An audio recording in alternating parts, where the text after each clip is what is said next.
It's getting better. Who says? I say. With what evidence? My eyes are my evidence. How many fingers? 5. Some eyes. All right, 2. So if you can see 2, why do you say 5? I prefer 5. It's not a reason. Why is there always have to be a reason? Abe, I've known you for 25 years, and for you, there's never a reason. And you're better off. I don't invent. I beg your pardon, neither do I. What kind of fool am I living with? You just made up 5. I didn't make it up. Not a minute ago? No. I was holding up 2, and you said I was holding up 5. You are holding up 5. What's the use? God, I'm gonna tell you something. You're rigid, I'm flexible. Mindless. Notice what's right in front of your nose. That's not mindless. I don't make things up. What's that? Don't bother me. It's a bedroom. Sorry, I don't see a bedroom. You know it's a bedroom. I beg your pardon, I just see a curtain.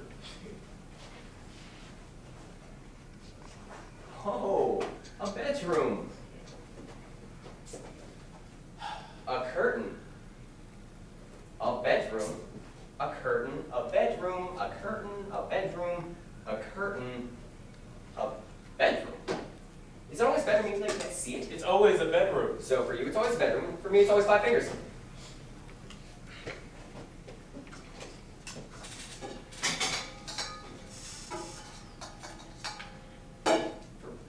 I'm right, so I don't get any stew. You want stew? Here. This is empty. It's that. Hot. Some cook stew in it. Some pour stew out of it. So eat your stew. Eat. That's steak. That's potatoes. That's salad. That's beer. Hearty appetite. That's vicious. Abe, you can pull the wool over your eyes, but you can't pull it over mine. I know you every step of the way. I know you inside and out. I'm hungry. So make something. You know I don't cook. I burn everything. No. My mind wanders.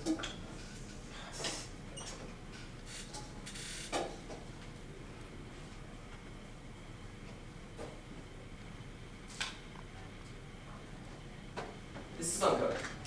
I say it's cooked. 2 fingers, 5 fingers, eat your spaghetti.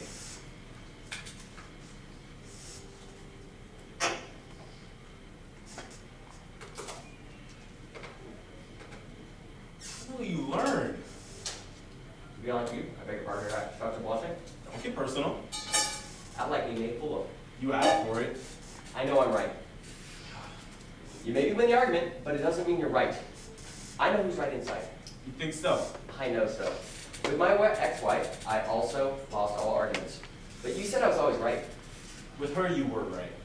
So if I lose an argument with you, if I lose an argument with her, and I'm right, you have to admit that when I lose an argument with you, I also could be right. It's consistent. Abe, I'm going to tell you a little story, a parable. And after I finish, you can tell me what it means to you, okay? Before I eat. Here. Once there's this beautiful, innocent young maid of full months of 18 who lived in the dark forest in the country with her proud, strict parents. And it was in her habit to sit by the pond day in and day out and moon and mope about the day when love was first entered her life. Now one day, this beautiful young thing was daydreaming by the pond when a frog hopped out of the water and into her life. The beautiful maid recoils. "Do not be frightened," croaks the ugly little frog. "I am not what I appear to be.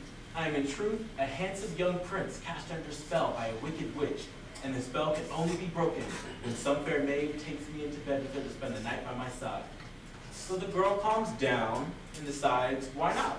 So she brought the frog home and took it to bed with her.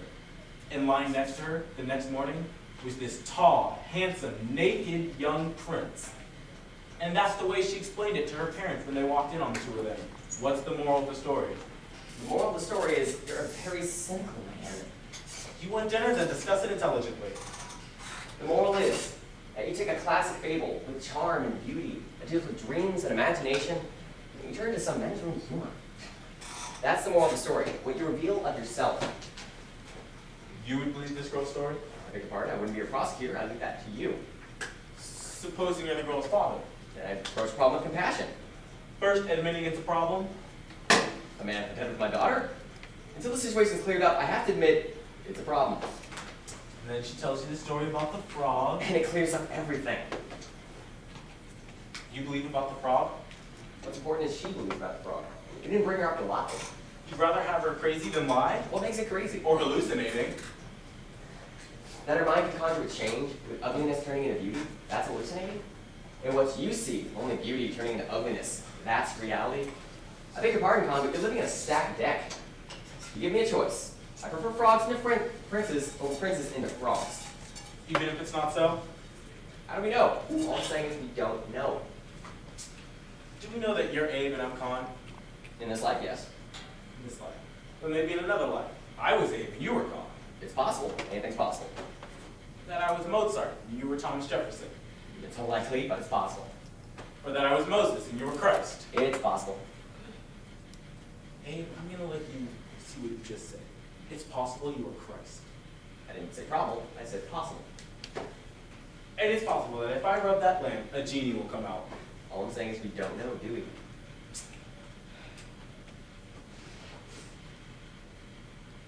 Now we know. We know of one lamp. We don't know of all lamps. And how do we know a genie didn't come out? How do we know there isn't a genie in this very room, this very moment? Maybe Zara, maybe sang, Master, I am the genie of the lamp, and I'm here to grant you 3 wishes, and anything you wish will come true.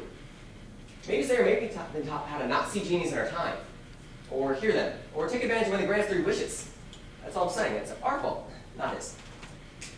Who? The genie. Abe, if I had 3 wishes, you know what I wish? Instead of you to talk to drive me crazy for another 20 years, I had someone with a brain to talk to.